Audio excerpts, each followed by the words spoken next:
मंडळी, आपल्याकडे अन्नाला पूर्ण ब्रह्म म्हणतात. एखाद्याच्या मनामध्ये जर घर करायचं असेल, स्थान मिळवायचं असेल, स्पेशली आपल्या नवऱ्याच्या मनामध्ये जर आपल्याला स्थान मिळवायचं असेल, तर त्याचा मार्ग जो आहे ना, तो पोटातून जातो, म्हणजे अन्नातून. जे काही अन्न आपण शिजवतो घरामध्ये, किचनमध्ये, तर ते शिजवताना भाव काय असले पाहिजेत आपले. आपण गृहिणी जे काही काम करतो घरामध्ये, किचनमध्ये असताना साधारण आपण आपल्या घरच्यांसाठी अन्न शिजवतो, आपण आपला बराचसा वेळ आपल्या किचनमध्ये घालवतो आणि त्या अन्नामुळे आपल्या घरातल्यांचं, आपलं स्वतःचं भरण पोषण होत असतं. फिजिकली, मेंटली त्यांना फिट राहण्यासाठी आपल्याला सगळ्यांनाच अन्न हे खूप महत्त्वाचं आहे. म्हणूनच अन्नाला आपण अन्न हे पूर्ण ब्रह्म म्हणतो. पण ते जेव्हा आपण बनवतो तेव्हा आपले भाव काय हवेत. जर हे अन्न पूर्ण ब्रह्म आहे आणि आपल्याला वाटतंय की हे सगळं जे आहे, जे आपण अन्न बनवतो ते आपल्या घरच्यांच्या शरीर स्वास्थ्य राहावं, त्यांनी स्वास्थ्याची वृद्धी व्हावी, त्यांच्यासाठी हे भरण पोषण करणारं अन्न असावं, यासाठी आपण काय करायला पाहिजे. जसं आपला भाव असतो ना, तसंच ते अन्न आपल्या शरीरामध्ये कार्य करतं.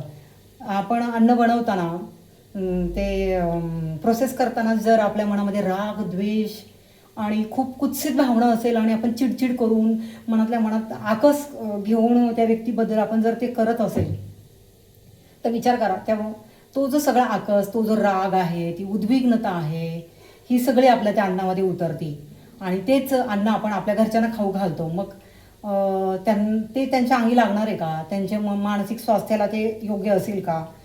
आपल्याला ते योग्य असेल का? ते तसं असं मनाने मानसिकतेने ते असं दूषित झालेलं अन्न जे आहे, हे अन्न जे मन दूषित असताना जे अन्न शिजवलं जातं, मी असं म्हणेल की ते अन्न हे दूषितच झालं.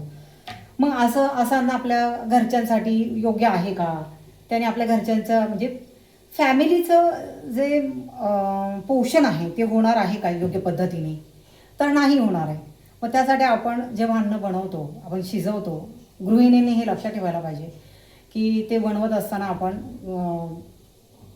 चांगल्या गोष्टी, आपल्या फॅमिलीच्याच भवितव्याचा, शारीरिक दृष्टीने सगळा चांगला विचार करायला पाहिजे. आपलं मन प्रसन्न ठेवून, विचार पॉझिटिव्ह ठेवूनच आपण हे अन्न शिजवायला पाहिजे. तुम्हाला वाटत असेल तर तुम्ही जप करा, मंत्र जप असेल, एखादं अभंग म्हणत करू शकता, नाम जप करू शकता.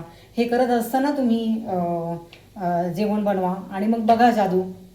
तुमच्या घरामध्ये किती पॉझिटिव्हिटी, इतर लोकांमध्ये सुद्धा, फॅमिली मेंबर्समध्ये किती पॉझिटिव्हिटी येते, हे एकदा तुम्ही करून बघा. मलाही बऱ्याच वेळेला अनुभव आलेला आहे या गोष्टींचा. तर आपणही स्वयंपाक करताना, गृहिणी असू देत, कोणी असू देत, त्यांनी स्वयंपाक करताना मंत्रजप करत, तुमचे चांगलं देवाचं नाव घेऊन करा.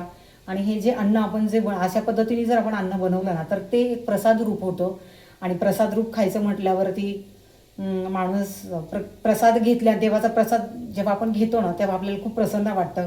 आपली इच्छित कार्यही हळूहळू पुढे सरकली जातात, का पॉझिटिव्हिटी येते आपल्यामध्ये. तर त्या पद्धतीने आपण करायला हरकत नाही.